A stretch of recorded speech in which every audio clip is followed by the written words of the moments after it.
Ces mariés juifs d'Alsace en costume traditionnel se sont unis quelques années avant la Révolution dans la petite ville de Rosheim, l'un des centres juifs au XVIIIe siècle.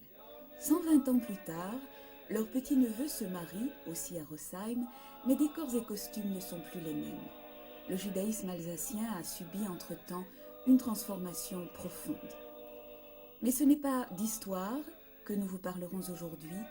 Si vous avez suivi nos 4 émissions précédentes, vous connaissez déjà les grandeurs et les vicissitudes de cette branche du judaïsme rhénan que représente l'Alsace. Toute une civilisation est née ici, qui reste encore vivante grâce aux témoignages émouvants de l'art populaire. Ces mapotes sont confectionnées avec le lange utilisé au moment de la circoncision. Brodées ou peintes, elles portent le nom et la date de naissance de l'enfant qui, à l'âge de 3 ans, l'offre à la synagogue pour envelopper le rouleau de la loi.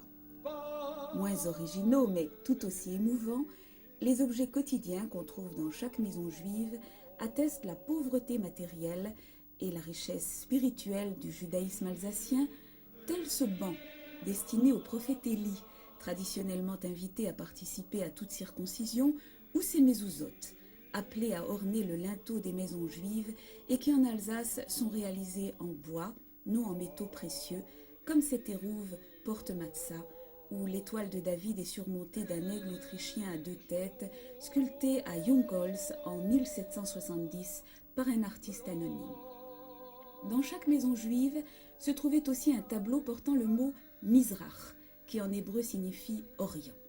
C'est en effet vers l'Est que le juif se tourne chaque jour dans sa prière, vers Jérusalem, toujours présente en son cœur et où, selon la légende, s'envolent en hiver les cigognes.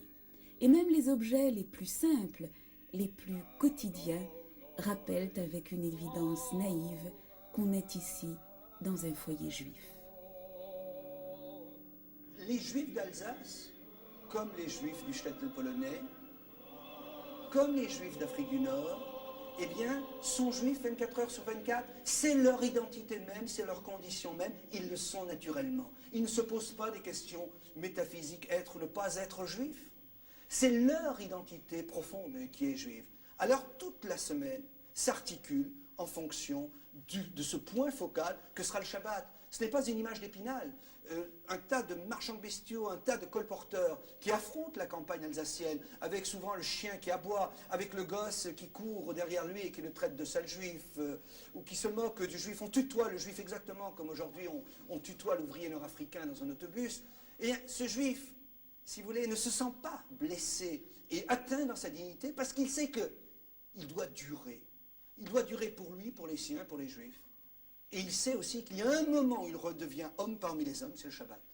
Et ce judaïsme qui est un peu un judaïsme, j'allais dire, de crève-la-faim, qui se nourrit pratiquement pas, qui est extrêmement frugal tout au long de la semaine, eh bien, il va être installé effectivement comme un prince, comme un roi, avec une surcharge de nourriture, le Shabbat. Il redevient homme, il a le temps libre, il a le temps devant soi, pour lui, pour les autres, pour sa famille. Est-ce que la cuisine judéo-alsacienne existe vraiment ? Oh, c'est sûr, la cuisine judéo-alsacienne, c'est pour moi une donnée fondamentale de ce judaïsme. D'abord parce que chaque fête évoque pour moi un certain plat, une certaine odeur. Chaque fête est non seulement rythmée par une liturgie, par une rencontre avec les autres juifs à la synagogue, mais rythmée aussi par le plat tout à fait spécifique que la mère de famille juive prépare pour cette fête. Et déjà, si vous voulez, bien avant la fête, le juif qui bat la campagne se réjouit à l'idée du mets qu'il va retrouver au moment de la fête. Mais est-ce qu'il ne s'agit pas des mêmes mets que mangent les juifs, par exemple, d'Europe orientale ? Pas du tout. Il s'agit d'une certaine nourriture qui est peut-être, comme celle des juifs d'Europe orientale, une nourriture souvent surchargée, une nourriture peut-être plus grasse, plus chaude, parce qu'elle permet les retrouvailles dans l'abondance, le Shabbat, la fête. Mais en même temps, cette nourriture est marquée par l'environnement spécifique de l'Alsace, comme la nourriture d'Europe orientale est marquée par l'environnement slave. C'est une nourriture de pauvres et qui essaye que rien ne se perde surtout. Et puis, elle connote la chaleur, l'abondance. Alors, il y a beaucoup de surcharge, comme si l'avalanche de douceur, de sucrerie, l'avalanche de graisse pouvait compenser un peu le côté dur, le côté âpre de la vie. Le Kugel, le plat traditionnel du judaïsme alsacien, a donné naissance, je crois, à des chants en judéo-alsacien et à des tableaux célèbres d'Alphonse Lévy, n'est-ce pas? Le Kugel a donné naissance à des chants judéo-alsaciens parce qu'il signifie l'avènement, le festin royal, le moment où le juif d'Alsace redevient maître parmi les siens, homme parmi les hommes. Et alors, non seulement il y a eu des poèmes, il y a eu des gravures où on voit chez Alphonse Lévy ce vieux juif souriant, épanoui parce que le Kugel a bien réussi. Voilà, c'est le Kugel traditionnel alsacien. On le mange surtout en hiver. C'est un plat qui se mange très très chaud et qui est assez facile à préparer. On le fait avec la farine, une croûte de pain et surtout pas oublier le mica, la graisse d'animal, un oignon, un peu de poivre, un peu de cannelle et du sucre. Et surtout des couettes, des prunes ou des poires. On mélange tout et il faut faire ça il faut faire cuire ça très très longtemps. Et ça se chauffe très très bien pour manger le Shabbat. C'est pas très très cher. C'est des produits qui sont pas chers. C'est également un plat pour les jours de fête? C'est surtout un plat pour les jours de fête. On le mange surtout en hiver. Ça, les enfants et tout le monde l'aiment parce que c'est sucré. Les enfants l'aiment beaucoup. Hein. C'est un poème. Merci. Oui, je sais. Là, je te passe ma fourchette. Qu'est-ce que t'en penses? Tu l'as déjà goûté? Nanette. Voilà. Merci beaucoup. C'est un judaïsme où, longtemps à l'avance par exemple, les petits marchands de bestiaux comme mon père, lorsqu'ils faisaient des kilomètres et des kilomètres à pied à travers la forêt, eh bien avant les fêtes juives, ils répétaient dans la forêt les airs traditionnels qu'ils allaient entendre à la synagogue ou qu'ils allaient chanter à la table familiale. Ça, c'est un trait qui est pour moi spécifique de ce judaïsme d'Alsace. Il y a une espèce de bonhomie que moi je voudrais, si vous voulez, maintenir.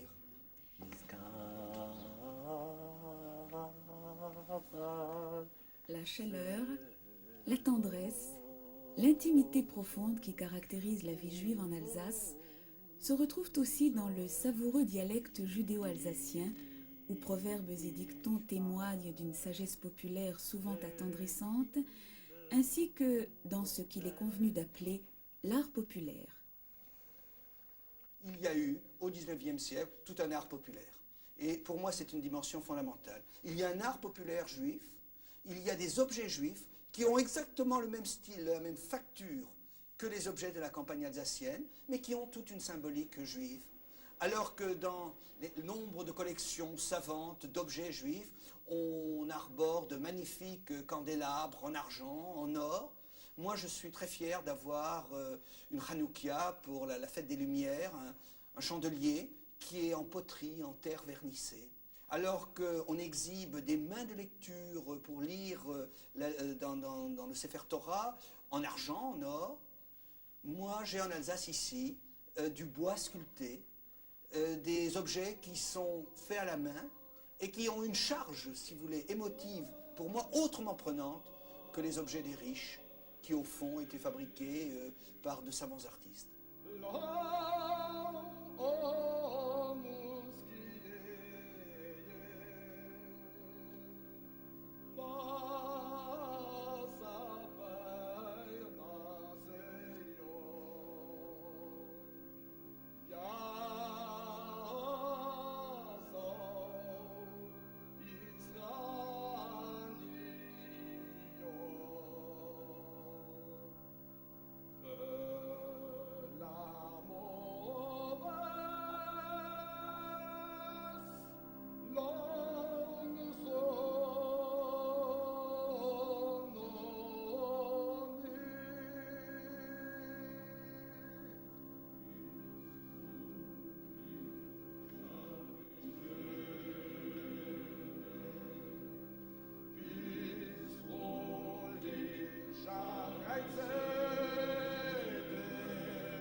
René Jasner, la liturgie alsacienne, ça existe? On parle beaucoup de liturgie alsacienne. En fait, la liturgie alsacienne est une liturgie allemande. Nous avons subi l'influence de la liturgie d'Allemagne, des villes d'Allemagne. L'Alsace a appartenu à tout Oui. le monde rhénan. Exactement. Et il existe quelques petits airs alsaciens comme ça, des airs folkloriques entre guillemets alsaciens, que nous chantons pour Simchas Torah, pour certaines occasions.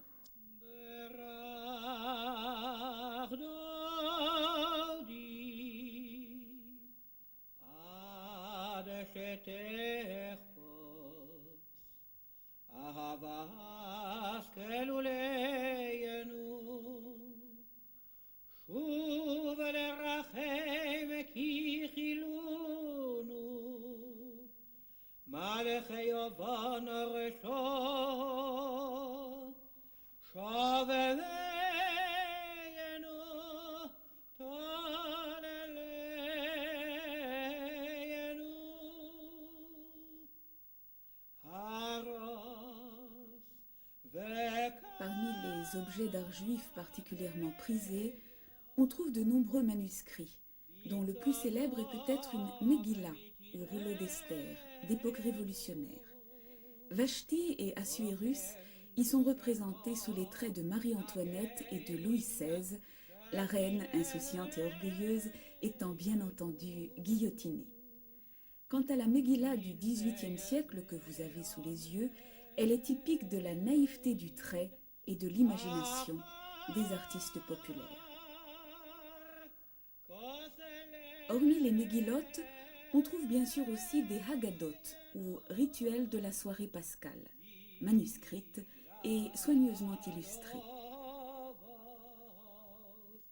Donc, comme partout ailleurs dans le monde juif, l'art juif en Alsace est d'abord au service de la vie spirituelle et religieuse, de la prière et de l'étude. L'inspiration du scribe et de l'artisan puise aux mêmes sources que celle du rabbin. Contrairement à une ignorance communément répandue, je crois que l'Alsace a laissé, le judaïsme alsacien a laissé de très grands noms dans la culture thoraïque, dans la culture profondément juive, surtout au XVIIIe. Il faut savoir que l'Alsace faisait partie d'une entité ashkénaze qui allait au-delà du Rhin, avec des échanges constants avec la Bohème, la Moravie, l'Europe centrale. Et les rabbins alsaciens ont fait carrière jusqu'en Pologne, de même que des rabbins polonais sont venus ici.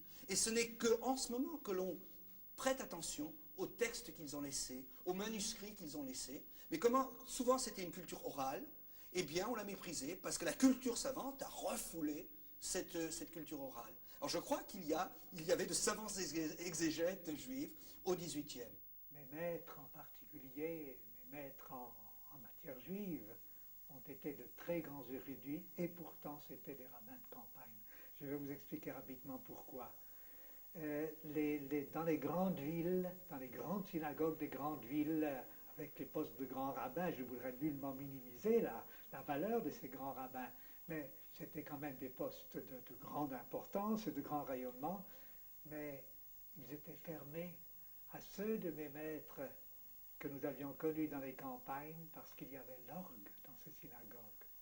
Or, la plupart des rabbins d'Alsace étaient des rabbins orthodoxes qui avaient fait serment de ne pas être rabbin dans une synagogue avec orgue.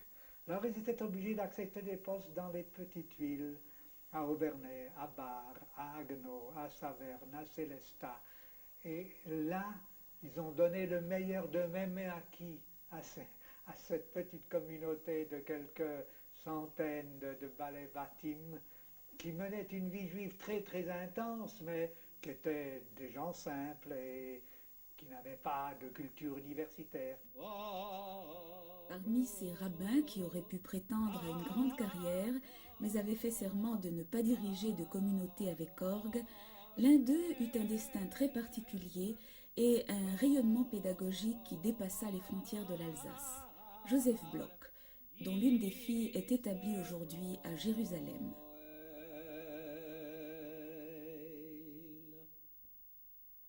Angèle Dreyfus, le grand rabbin Joseph Bloch, était un personnage assez extraordinaire en Alsace. Oui, en effet. Il est né au début, en 1875.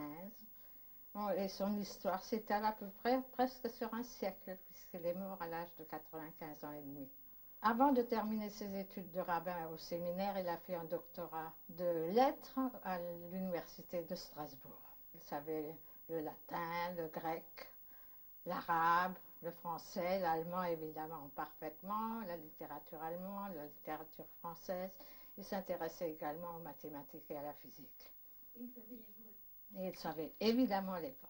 Votre père a commencé à écrire des œuvres à quel âge? Quand il avait 53 ans, il a commencé à publier la Tefila, le calendrier.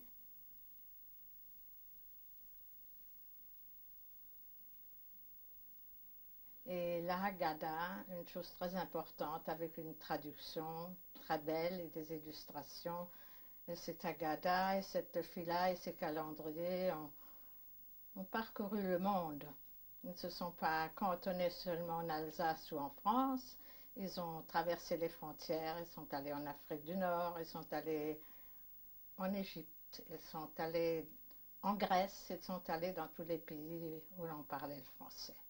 Votre frère s'appelait Élie Bloch. Mon frère Élie Bloch a suivi la trace de son père, il est devenu rabbin. Et pendant la guerre, il était à Poitiers. Et au cours de son ministère, il a été arrêté avec sa femme et sa petite fille. Ils ont été déportés. Ils ne sont malheureusement plus revenus. Hélène Samuel, est-ce que les Juifs alsaciens se souciaient de l'éducation des filles juives?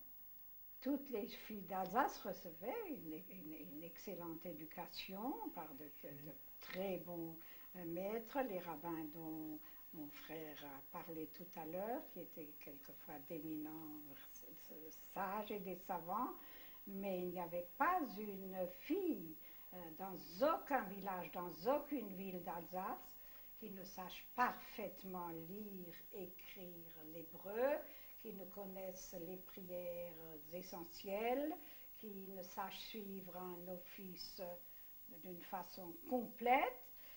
Les filles, les enfants, les filles, les jeunes filles des grandes villes, alors elles avaient droit à un enseignement beaucoup plus approfondi, selon qu'elles fassent partie d'une communauté plus ou moins orthodoxe. Le destin d'André Neher et d'Hélène Samuel est tout de même un peu exceptionnel en Alsace, grâce sans doute à l'éducation juive et humaniste que leur a donnée leur père, le conteur Albert Neher. Mais avant de parler du conteur, parlons d'abord de la ville natale des Neher, Obernai, dont la longue histoire mérite d'être racontée. Non loin de l'actuelle place du marché, on peut encore voir la ruelle des Juifs, vestige de la juiverie où se réinstalle au XVe siècle une petite communauté grâce à la protection du roi Robert de Bavière. Ce portail roman marquait sans doute l'entrée de la synagogue dont on mentionne l'existence en 1454. À droite, on déchiffre à grand-peine le nom d'un inconnu, Shlomo, Salomon, peut-être l'un des notables qui finançait l'énorme impôt qui avait nom droit de protection et taxe de tolérance. Un portail similaire à celui de la ruelle des Juifs se trouve dans la rue parallèle et donne accès à la cave d'une maison à colombage qui, selon la tradition, fut une ancienne auberge juive. Ce portail marquait sans doute l'entrée du bain rituel attenant à la synagogue. Mais au 12 de la rue Sainte-Odile, personne aujourd'hui ne semble soupçonner la véritable portée de ces vestiges. Quittons la cave pour accéder aux étages. L'escalier, lui aussi d'époque, mène à un autre portail roman, vraisemblablement l'entrée secondaire de la synagogue de 1454. On y reconnaît nettement la trace d'une mezouza.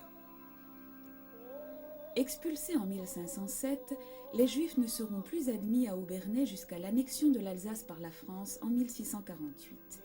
Ils s'installent alors non loin de là, et au 43 rue du Général Gouraud, on peut voir dans la pierre les mains d'un prêtre surmontées de l'inscription Shimshon Kohen Tzedek, emblème de Samson HaKohen, prévôt des Juifs d'Obernai en 1702. Cet ensemble de bâtiments était en effet le cœur du nouveau quartier juif. Au fond de la cour, au-dessus de la porte d'un garage, on découvre un très bel écusson de pierre. La date hébraïque qui y figure, 5456, soit 1696 de l'année civile, est probablement celle de la construction d'une petite synagogue. Mais la communauté s'accroît et de 12 familles passent en un siècle à 36. En 1752, une nouvelle synagogue doit être construite. Il faut grimper jusqu'au grenier pour en découvrir les vestiges, à la hauteur de ce qui fut certainement la Guéniza et la Galerie des femmes. C'est le seul exemple de synagogue baroque du XVIIIe siècle qui ait survécu en Alsace. L'arche sainte, de style rococo, était surmontée de l'inscription « Keter Torah », couronne de la Torah. Désaffectée en 1876, elle est bientôt remplacée par la synagogue contemporaine, que l'on peut d'ailleurs apercevoir par une lucarne du grenier. Profanée par les nazis et restaurée après la guerre, la dernière synagogue ne sert plus aujourd'hui qu'une communauté moribonde décimée par l'exode et l'Holocauste. Mais c'est encore à l'heure de l'expansion que naquirent à Obernai les enfants de Rosette et d'Albert Neher, conteurs judéo-alsaciens. Je vois toujours mon père avec deux choses avec lui, la Bible et le piano. Et cela résume, je crois, parfaitement toute notre hashkafat olam, toute notre manière de voir le monde tel que nos parents nous les ont légués, à la fois la tradition juive, la plus fidèle, et l'ouverture au monde aussi, l'humanisme le plus large aussi. Alors cela caractérise l'œuvre de mon père.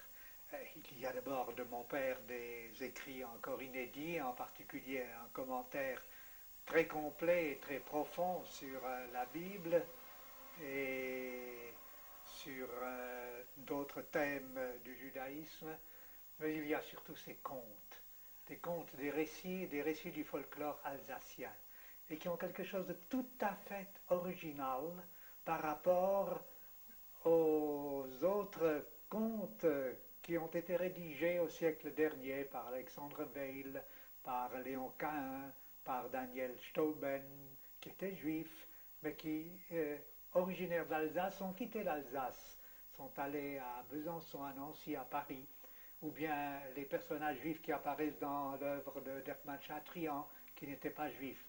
Mon père était juif, alsacien, il a vécu en Alsace, il a modelé l'Alsace, il était président Parnasse de la petite communauté israélite d'Obernai, puis il a été à Strasbourg où il a joué un grand rôle également au sein de la communauté. Puis pendant la Seconde Guerre mondiale, nous étions repliés dans le midi de la France, en Corrèze, dans ce Mahanaïm, la double demeure, le nom qu'il avait choisi parce que, entre autres, on y retrouvait cette synthèse à la fois d'un judaïsme vécu, même dans l'adversité, surtout dans l'adversité encore, et puis toujours le piano, la musique, la littérature, l'inspiration, l'imagination. Vous y trouverez des personnages qui sont déjà légendaires, qui sont surtout les pauvres gens, les humbles, ceux que mon père aimait. L'œuvre de Fürth est le représentant d'un de ces pauvres ambulants qui partaient le matin, revenaient le soir et puis s'installaient à demeure dans une famille pendant des jours, pendant des semaines, pendant des mois, fêtant avec eux le Shabbat, les Chagim, les fêtes, le Yom Shabbos et le Yom Tov. Et évidemment, c'était assez pénible pour ces familles. Et dans l'un des contes, mon père raconte que la femme dit à son mari, il faut quand même faire comprendre à l'œuvre de Fürth, c'en est trop. Le mari dit, ah non, il était déjà reçu par mes parents céliques, je ne peux pas le mettre à la porte. Mais on va inventer un stratagème. Alors le soir, l'œuvre de Fürth qui revient comme un automate, sa journée de travail terminée, et le couple vient à sa rencontre. L'œuvre de Fürth ne touchait à rien de notre dîner. Nous avons subi de terribles malheurs. Nous avons décidé de mettre fin à notre vie. Nous avons mis du poison dans la soupe. L'œuvre de Fürth les regarde, entre, dépose son baluchon, se lave les mains, dit la bracha netilas yadayim, s'installe, dit la bracha, la bénédiction aussi sur le pain, trempe son pain dans le sel, le mange, et commence à tremper de bon cœur sa cuillère dans la soupe et mange. Il leur dit, mes chers enfants, si vous voulez tous mourir, moi je ne veux pas survivre seul. En fait, les contes d'Albert Neher, votre père, c'est tout à la fois l'humour et la tendresse du judaïsme alsacien. Je crois qu'en Alsace, il y a, en miniature évidemment, mais enfin c'est une miniature très caractéristique et qui est un élément important de l'ensemble de la vie du peuple juif et de l'histoire du peuple juif, de quelque chose d'intellectuel, de très haut niveau, et en même temps de quelque chose de vécu au niveau simple, du chant, du Shabbat, des fêtes, de la poésie et de l'humour aussi. L'une des œuvres importantes du judaïsme alsacien durant la Seconde Guerre mondiale, ce sont des Agadotes manuscrits que la famille Neher rédige à Lanteuil, appelé par Albert Neher Mahanaï, la double demeure. Nous n'avions pas de texte à Haggadah pour Pessah, et Pessah c'était pour nous la fête de la libération, la fête dont nous attendions qu'elle nous dise chaque année que la servitude dans laquelle nous étions, entourés par les Allemands, menacés par eux, allait prendre fin et que nous allions retourner en Alsace ou en Israël, plutôt encore à Jérusalem, vers où nous aspirions. Ces Haggadot, nous les avons rédigés. Mon père, mon frère, Zichronam Livracha, mon beau-frère, le mari d'Aya, Nathan Samuel, et moi-même, à la main, de mémoire en partie, au moins la première. Nous étions obligés parfois de cacher ces Haggadot à peine commencés chez des paysans, puis de les reprendre. Nous les reprenions, nous nous remettions au travail. Mon père faisait les enluminures, mon beau-frère l'écriture, mon frère et moi les poèmes, les piyutim. À chaque seder de ces 4 années, une nouvelle Haggadah venait s'ajouter aux Haggadot précédentes. La dernière a été utilisée en 1944, quelques jours après que la division SS, la division das Reich SS, avait ramassé tous les juifs de la région. Nous avons été épargnés par miracle et nous avons fêté le Seder Fele Matzot Numen et lu la Haggadah dans ces 4 Haggadot. Mon père est décédé ensuite en janvier, c'était la dernière qu'il avait pu rédiger. Et nous ici à Jérusalem maintenant, nous vivons quand nous faisons le Seder en Israël, à Jérusalem, à Rehovot, à Bnei Brak, nous faisons le Seder avec ces Haggadot. Nous revivons toute cette histoire et nous enseignons par là comment on peut spirituellement durer et résister.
Bonjour.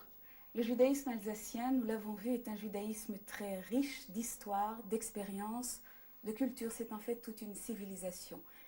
Et aujourd'hui, pour notre dernière émission, nous allons découvrir un nouveau judaïsme alsacien, un judaïsme de l'après-Deuxième Guerre mondiale, un judaïsme de mutation, mais peut-être aussi de pérennité.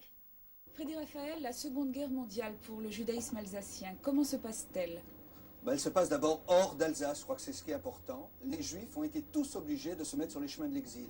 Ils ont été obligés de quitter l'Alsace, si bien que pour la première fois depuis le XIIe siècle, l'Alsace était de nouveau vide de Juifs. Alors qu'il y avait eu une présence continue, c'est la première fois qu'il n'y avait plus de Juifs en Alsace. Ils se sont retrouvés sur les routes de l'exil, à l'intérieur, comme on dit, notamment dans des endroits comme Périgueux. Et sur cette route de l'exil, pour la première fois, ils ont peut-être découvert l'autre Juif, le Juif qui venait d'Europe orientale, qui lui était un étranger. Jusque-là, surtout, ces Juifs alsaciens n'avaient pas voulu être des étrangers. Et ils ont été, eux aussi, exilés comme des parias. Nous avons été évacués dès le début de la guerre. Et toute la famille, les hommes étaient mobilisés. Et donc les femmes et les enfants ont été réunis et envoyés quelque part. Au départ, nous sommes allés dans les Vosges, dans un petit village près de Gérardmer, à Snon.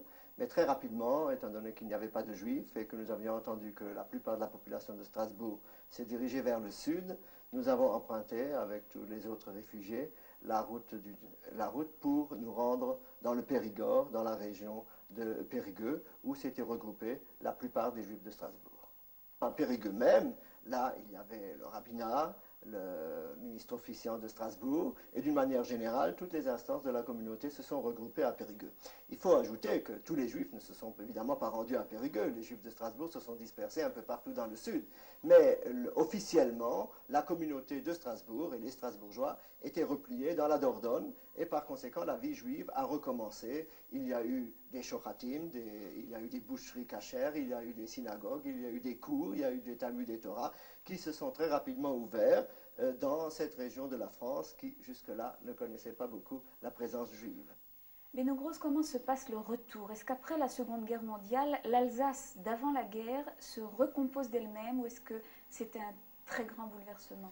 Je crois qu'il y a un très grand bouleversement. Tout d'abord, il a fallu que les Juifs reviennent, ceux qui n'avaient pas été déportés de leurs endroits de repli dans la France. Et puis Strasbourg était détruit, les petites communautés étaient presque inexistantes et n'ont pas pu se replier. Et par conséquent, la période du retour s'est échelonnée sur plusieurs années. Là encore, autant que je me souvienne, le grand rabbin Deutsch a quitté Limoges très rapidement, est un des premiers qui est revenu à Strasbourg et a essayé de recommencer la vie juive, tout d'abord par la synagogue. La synagogue de Strasbourg avait été détruite, il a recommencé à la synagogue de la rue Kageneck. Ensuite, il y a une synagogue provisoire qui a été inaugurée avec l'aide des autorités à la place Breuil. Et puis finalement, on a reconstruit la synagogue de la paix. Cela ne s'est pas fait immédiatement, évidemment, cela a duré des dizaines d'années. Et il a fallu reconstruire non seulement la vie cultuelle, mais également la vie culturelle, et puis toutes les œuvres qui existaient auparavant et dont, évidemment, les responsables, les directeurs et les organisateurs avaient disparu dans la tourmente. De la monumentale synagogue du Quai-Kléber, qui faisait la fierté des Juifs de Strasbourg, il ne reste, après la barbarie nazie, que cette plaque commémorative au pied des tours modernes qui s'élèvent non loin des bureaux du consistoire. Mais le premier souci de la communauté renaissante, après la guerre, n'est pas de reconstruire une synagogue, mais tout d'abord une école dont Beno Gross sera le premier directeur. L'école Akiba accueille aujourd'hui 500 élèves et possède un internat de filles et un de garçons. Avec le jardin d'enfants et l'école Yehuda Halevi attenante à la synagogue de la paix, Strasbourg peut se vanter d'être proportionnellement la communauté qui possède le plus grand nombre d'élèves juifs scolarisés de France. Alors l'école est mixte, elle accueille jeunes gens et jeunes filles.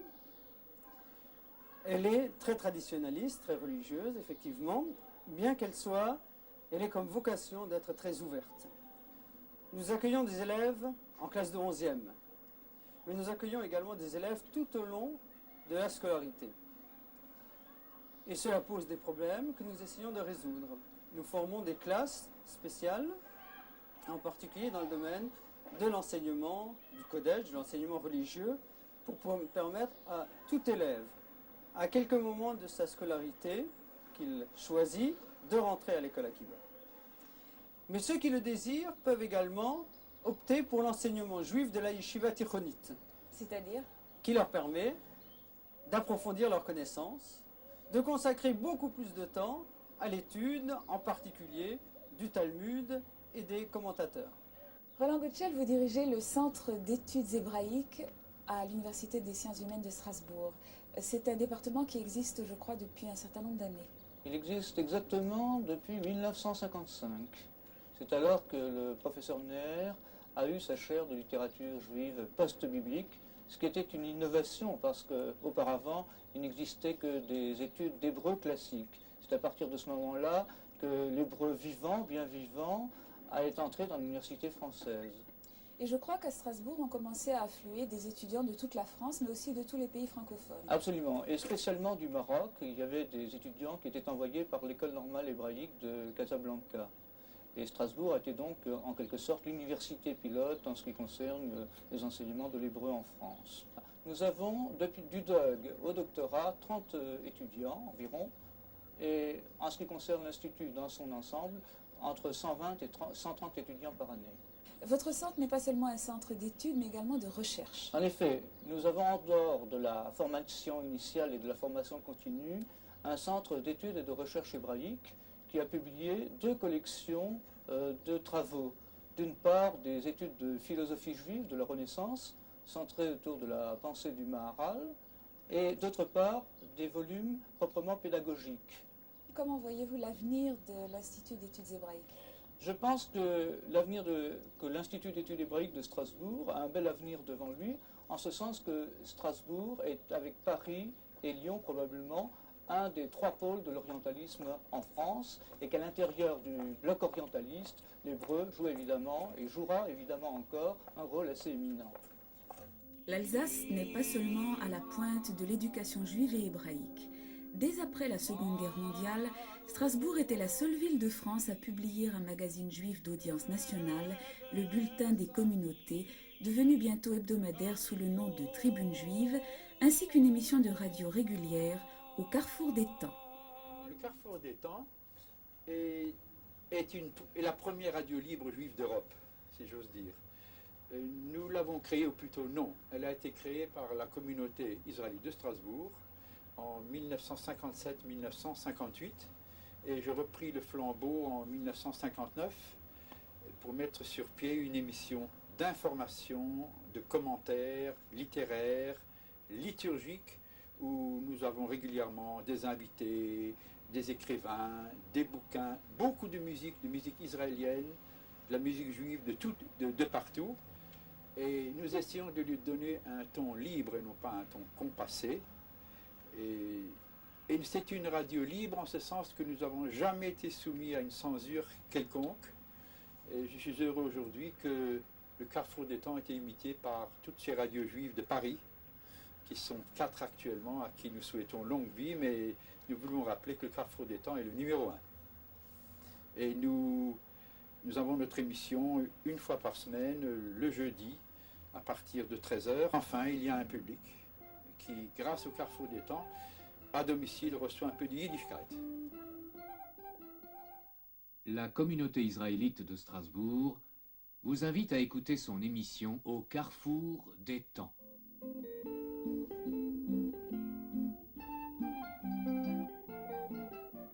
Moi, personnellement, je suis un juif d'Alsace.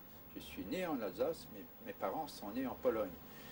Malgré cela, je me rattache à la fois à ce judaïsme Pologne qui n'existe plus, et je me rattache à ce judaïsme d'Alsace qui est celui d'André Neher, de Frédéric Raphaël et tant d'autres que nous voyons, et qui est un judaïsme singulièrement vivant, à la fois très intellectuel. C'est peut-être pour ça que c'est à Strasbourg qu'est née la tribune juive, qu'il y a eu le Carrefour des Temps, qu'il y a eu tant d'écrivains, qu'il y a eu Arnaud Mandel, et Neher, Frédéric Raphaël, obligé de répéter toujours les mêmes noms, et Théo Dreyfus, et Beno Gross, et tant d'autres. C'est un peu dans notre esprit la Jérusalem de l'Est.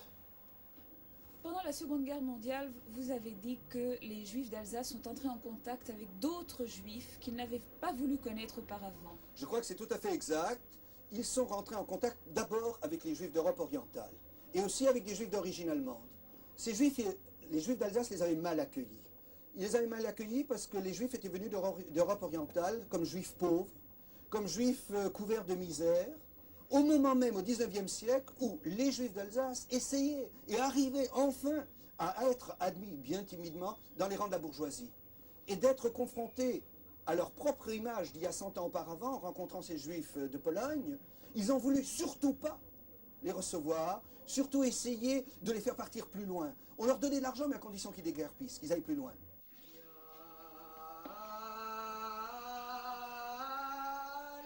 L'accueil des Juifs polonais, les Polacs, comme on les appelle ironiquement, n'est pas partout aussi déplorable. Témoin, à Obernai, l'action du conteur Albert Neher, père d'André Neher et de sa sœur Hélène Samuel. Il s'est intéressé très tôt aux Juifs venant de Pologne, auxquels il a offert un accueil effectif, en installant pour eux des maisons tout prêtes à les recevoir dans un petit village situé tout près d'Obernai, en leur trouvant du travail. Ces familles-là, on nous a appris à les recevoir comme des familles amies, non pas comme des Polacs ou comme des réfugiés. Psychologiquement, n'est-ce pas, notre père avait réussi à enlever de nous ce qu'il y avait de péjoratif sur le terme polac, à nous ouvrir fraternellement, comme tu l'as dit, à tous nos frères d'où qu'ils viennent. Et 40 années plus tard, ensuite, nous avons pu, René, moi et tous les Juifs de Strasbourg et d'Alsace, et comme vous l'avez fait aussi à Paris, nous ouvrir à nos frères d'Afrique du Nord, non pas comme on ouvrait la porte à des étrangers, mais à des frères juifs. Dans tant de communautés, il y a des divergences, des frictions, ashkenazim, sephardim. Je dois dire, c'est l'honneur de notre communauté. Nous ne connaissons pas ces problèmes, nous ne les avons jamais connus. J'espère que je ne paraîtrai pas prétentieux, mais je crois pouvoir dire que l'intégration s'est faite d'une façon tout à fait remarquable à Strasbourg. Et j'en veux pour preuve le fait que dans des synagogues de quartier que nous avons construites tout récemment, il y a quelques années, nous avons associé et les juifs ashkénazes et les juifs sfarades, et qu'ils font remarquablement ménage ensemble. Certains offices sont pratiqués en rite sfarade, d'autres en rite ashkénaze, et parfois même au cours du même office, des airs ashkénazes et sfarades se retrouvent ensemble de part et d'autre. On trouve à la tête de la communauté de Strasbourg 2 jeunes dirigeants sfarades, mais pas assez. Et je crois que ceci est un certain échec de cette communauté. Le pouvoir, je dirais très franchement, est à prendre. Et lors des dernières élections, il faut bien reconnaître qu'il n'y a pas eu assez de voix sfarades qui se sont portées sur de jeunes sfarades. Mais je crois que ceci a une source plus profonde. Je crois que cet accueil des Juifs d'Afrique du Nord, qui a été un accueil humainement, moralement, matériellement convenable, n'a jamais dépassé la simple condescendance, le paternalisme. Je puis évoquer cette formule qui, moi, me gêne beaucoup, celle de nos frères sfarades. Ça fait le grand frère qui protège un peu le petit frère. Et ça, je crois que les Sfardim l'ont très mal ressenti. Ce qu'ils ont aussi mal ressenti, et à juste titre, c'est qu'on n'avait fait aucun effort pour les découvrir dans leur culture spécifique. On les a assimilés un peu au monde arabe, à l'exotisme. On les a réduits à de l'exotisme, alors qu'ils sont venus porteurs de toute une culture, d'une richesse qui se manifeste dans la vie quotidienne, qui se manifeste dans les rites. Il n'y a peut-être pas assez d'efforts des Juifs d'Alsace, qu'ils soient originaires d'Alsace ou d'Europe orientale, pour les connaître dans leurs différences, pour les apprécier dans leurs différences. Et ça, ils le ressentent amèrement. Ça a été un peu difficile en arrivant ici à Strasbourg, vu que déjà dans la classe, il y avait environ 80% d'Ashkenazim, et puis ils avaient une certaine méfiance à mon égard. Je ne pense pas que les Ashkenazim en général aient la même méfiance en France, mais particulièrement aux Alsaciens. Il m'a fallu peut-être pour m'adapter avec eux un assez bon moment, quelques mois même, peut-être même un an. C'est alors que je suis arrivé à les comprendre et essayer de m'adapter à eux. Bon, mais après, quand l'amitié est acquise, elle devient plus solide. Est-ce que tu es d'accord, Suzy ? Pas tout à fait, parce que moi j'ai eu toute ma culture juive pratiquement en Alsace. Je suis venue, je suis assez traditionnaliste, mais je suis passée par un internat non juif, et donc j'avais tout perdu. Et en revenant en Alsace, j'ai recommencé ma vie juive à zéro, et je voudrais dire que j'ai été parfaitement accueillie par la communauté. Et bon, j'étais régulièrement, surtout la première année, invitée par des juifs alsaciens. Et donc, je contredis un petit peu ce que dit Rafi, parce que j'ai été parfaitement intégrée au judaïsme alsacien. Et je dois dire que même au point de vue cuisine et tout ça, je me suis parfaitement adaptée. Mes parents sont encore au Maroc, ils habitent encore à Agadir et ils sont traditionnalistes, mais ils ne sont pas aussi religieux que moi en ce moment. Pour moi, en tout cas, la venue à Strasbourg était très positive. Mais pour quelqu'un qui veut apprendre, je trouve que les structures y sont, les structures de la communauté sont là. Par rapport au Maroc, où il y a beaucoup plus une dynamique de jeunes, mais moins de structures communautaires et réellement existantes. L'un des centres privilégiés de la jeunesse est le foyer universitaire juif installé dans la cité Lorveil, au 11 de la rue Sélénique. Une gamme étonnante d'activités y est proposée qui dépasse généralement le cadre strictement estudiantin. La cité est l'héritière du Home israélite de jeunes filles fondé en 1908 par Lorveil pour permettre aux adolescentes de toute l'Alsace de recevoir une éducation juive à Strasbourg. Établi en 1928 dans son local actuel, son internat peut accueillir jusqu'à 90 étudiantes et permet l'organisation de colloques, de séminaires et de conférences grâce à l'ensemble de ses structures d'accueil, en particulier son restaurant universitaire Kasher, toujours très fréquenté. La grande majorité des étudiants, disons jusqu'à entre 55 et 60%, sont des étudiants d'origine marocaine. Il y a environ 30% d'Alsaciens, donc de toute la région, qui viennent surtout pour manger, qui fréquentent le restaurant. Pendant le week-end, ils rentrent chez eux. Dans l'ensemble, et particulièrement ça, je le ressens surtout quand il y a un repas shabbatique ou il y a un repas de Purim par exemple. Là, vraiment, nous, Alsaciens et Marocains, puis il faut les appeler comme ça, Alsaciens et Marocains, puisque la plupart sont d'origine marocaine, eh bien, passent des moments vraiment assez harmonieux. Enfin, il y a encore à faire. Il y a sûrement à faire. Les Marocains, les Sephardim, d'après ce que je vois, en tout cas je le vois à la synagogue, s'intègrent très très bien. Je l'ai ressenti déjà à Mulhouse, où j'étais il y a encore 3 ans. Mais à Strasbourg, vraiment, les Sephardim ont toutes les structures nécessaires. Ils ont leur synagogue, ils ont la possibilité de s'intégrer en tant que tels. Et je ne pense pas que ce soit au détriment de la communauté alsacienne. Et de l'autre côté, j'espère que ce n'est pas également leur but. Enfin, je pense que Strasbourg vraiment répond à tous les besoins. Et les Sephardim vraiment trouveront ce dont ils auront besoin si vraiment ils décident d'opter pour cette ville. Il y a de nombreux arrivants qui, chaque année, viennent augmenter le nombre des Juifs de Strasbourg. Et je crois qu'ils sont attirés par une certaine judaïcité qui est affirmée à Strasbourg. La possibilité de manger kasher, la possibilité d'aller dans des écoles juives. Je crois que le fait que nous ayons une vie culturelle qui se fonde d'ailleurs dans la vie culturelle de la ville de Strasbourg, où nous essayons de jouer un rôle important parce que nous pensons que l'identité juive se doit d'être représentée dans la partie culturelle de la municipalité ou de la ville où nous vivons. Strasbourg est certainement un centre d'attraction privilégié pour qui respecte les lois de l'alimentation cachère. Épicerie, pâtisserie, boucherie, restaurant, rien ne manque. Et l'on fabrique en Alsace du pain azim à Vasselonne ou à Goxwiller par exemple du vin cachère. Puisque des viticulteurs locaux ont accepté de se plier à la surveillance rabbinique, pourquoi donc se priver d'un bon petit vin d'Alsace dûment estampillé?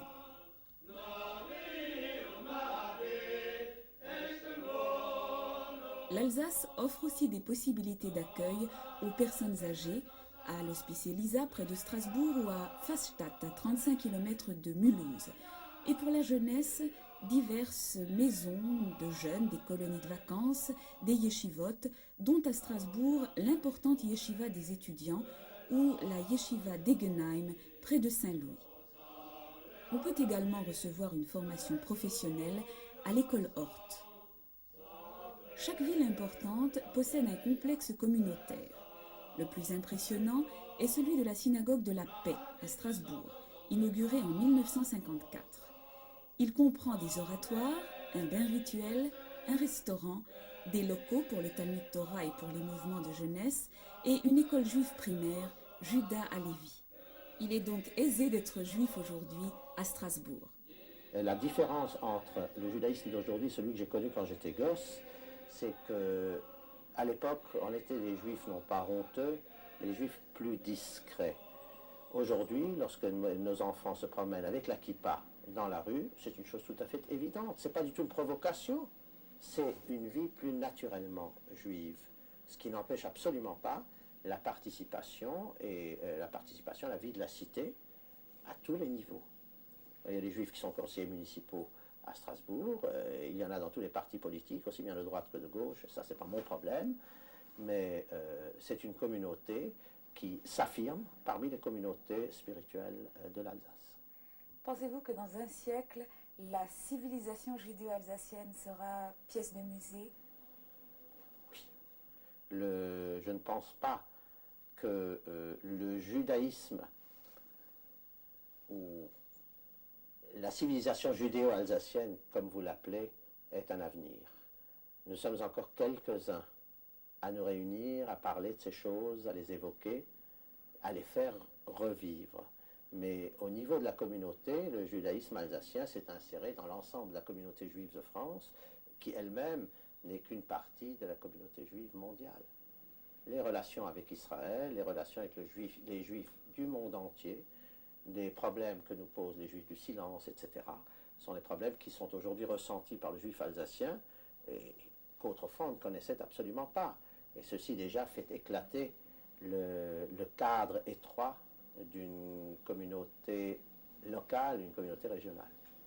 Strasbourg a une vocation européenne et je crois que par là même, notre communauté se sent également une vocation qui est celle d'être en quelque sorte le porte-parole des communautés juives d'Europe pour faire entendre la voix des juifs de l'Europe à propos de questions qui intéressent l'ensemble du judaïsme, qu'il s'agisse de l'antisémitisme, du terrorisme ou de l'affirmation de la solidarité envers Israël. Mireille Warszawski, vous êtes l'épouse du grand rabbin du Bas-Rhin et en tant que telle, vous vous occupez aussi beaucoup des organisations féminines. Les organismes féminins sont très importants. D'abord, ils sont relativement nombreux. Il y en a entre 15 et 20. Et par l'intermédiaire du GLIF, les mouvements féminins strasbourgeois sont représentés au sein du CDOF, ont donc également leur mot à dire, prennent le vent, essayent de redresser certaines situations et surtout se font voir et montrent que la communauté juive et la communauté juive féminine, dans un monde où nous savons que la femme se cherche et essaie de se trouver, nous avons quelque chose à dire et peut-être à apporter une solution un peu juive à un certain nombre de problèmes qui se posent au niveau de la femme, par exemple. Dans cette émission, nous avons accordé une place prédominante à Strasbourg, capitale du judaïsme alsacien depuis plus d'un siècle. Mais il ne serait pas pensable de quitter l'Alsace sans s'arrêter à Colmar, siège du consistoire du Haut-Rhin. Possible de parler d'un judaïsme haut-rhinois différent de celui du Bas-Rhin. Bien entendu, dans les communautés de la campagne, il pouvait y avoir certains particularismes, mais au fond, ils ne touchaient pas le culte proprement dit, il s'agit plutôt de récits folkloriques. Et au fond, la communauté de Colmar comporte très peu de colmariens de naissance. La plupart des autres sont venus des villages, et puis alors, après la guerre d'Algérie, il y a eu quelques familles nord-africaines qui sont venues s'établir. Je les plains parce qu'ils ne retrouvent pas ici le climat qui était le leur, sous un soleil plus clément. Et qui faire? Jean-Claude Catte, vous êtes président du consistoire du Haut-Rhin, du consistoire haut-rhinois, et vous représentez dans le judaïsme d'Alsace, vous juifs du Haut-Rhin, une minorité, mais une minorité agissante. Je crois, minorité, en ce sens que nous représentons à peu près 30% de ce judaïsme alsacien, mais une minorité agissante, au moins à l'heure actuelle. Nous essayons de faire en sorte que ce judaïsme soit particulièrement vivant. C'est une communauté vraiment vivante, et je ne défends pas, si je puis dire, ma paroisse, mais effectivement, lors de mes contacts avec d'autres présidents de communautés, j'ai toujours pu constater que nous étions dotés de tout ce qui est nécessaire à une communauté, de toutes les structures, que ce soit la Chevra Kadisha, le Gan Eladim, Talmud Torah, Minyan. Je précise qu'une toute petite communauté comme la nôtre a Minyan matin et soir toute la semaine. Shabbat matin, nous sommes environ 150 personnes à l'office. Il y a beaucoup de Shomrei Shabbat. C'est-à-dire de gens qui observent tous les préceptes du Shabbat. De gens qui en observent au moins beaucoup, et disons que globalement le niveau religieux de la communauté est relativement élevé par rapport à bien des communautés environnantes. Donc tout est pour le mieux dans le meilleur des mondes à Colmar? Non, je n'ai pas dit ça, tout n'est pas pour le mieux, il y a toujours mieux à faire, et notamment, un de nos gros problèmes est le problème démographique. La particularité de Colmar est que, de par le fait de son engagement communautaire, religieux, il y a à Colmar une très très forte alia. Et Quand vous dites alia, c'est-à-dire que les Juifs de Colmar vont s'installer en Israël. Et s'installent en Israël. Nous avons eu au cours des 15 dernières années 75 personnes qui ont quitté Colmar pour s'installer en Israël. Je pense que ça doit être un des plus, sinon le plus grand pourcentage d'Alia en France. Nous avons parlé au cours de cette émission de plusieurs courants d'immigration. Nous avons vu revenir les anciens juifs alsaciens après la Seconde Guerre mondiale. Nous avons vu les juifs polonais monter au sommet de la communauté, les juifs sfardim prendre leur place. Il y a soudain un mouvement d'émigration d'Alsace vers Israël. Oui, il y a eu, et je crois, une émigration tout à fait exceptionnelle, puisque ce n'est pas une émigration de la base, c'est vraiment une émigration du sommet, par le sommet. C'est-à-dire que les responsables intellectuels, les responsables de la communauté, tous ceux qui ont marqué de leur empreinte la vie juive d'après-guerre, ont fait leur alia, ont fait leur montée en Israël. Si bien que la communauté s'est trouvée comme décapitée par le départ de ces juifs. En même temps, je dois dire qu'elle ressent la présence de ces Strasbourgeois en Israël et à Jérusalem, un peu comme une autre partie d'elle-même qui est présente en Israël. Je crois qu'il y a eu un sionisme, il faut bien l'affirmer, un sionisme très ancien en Alsace. Un sionisme qui se marquait par quoi? D'abord par une mystique, la nostalgie de la terre. Et il y avait dans toutes les maisons alsaciennes, juives, un montre-orient, un tableau qui indiquait la direction de la prière et qui représentait souvent une Jérusalem tout à fait mythique, comme embellie par la nostalgie de l'attente. Frédéric Raphaël, quelqu'un qui voudrait étudier le judaïsme alsacien contemporain, trouverait-il quelque chose de spécifique, de vivant, ou une pièce de musée? Oh, tout à fait, il trouverait quelque chose de vivant, à condition que lui ne cultive pas la mode rétro et passéiste. Il faut comprendre que toute culture a une dynamique. Or, ce judaïsme alsacien, qui s'est enrichi par la venue des Juifs d'Europe orientale, et je dis bien qui enrichit très profondément et par la venue des Juifs sfarades, eh bien, il a comme une espèce de dynamique nouvelle. Et il est en train de il y a là une espèce de, si vous voulez, d'union à la fois dans la différence, dans le respect de la différence, mais en même temps dans une dynamique renouvelée. Je crois qu'il y a dans cette rencontre de ces trois communautés juives sur la terre d'Alsace, avec les attaches profondes vers Israël, il y a là une structure originale, une structure vivante, et je crois que vraiment quelqu'un qui viendrait étudier le judaïsme alsacien continuerait à trouver des aspects novateurs, des aspects à la fois traditionnels et novateurs.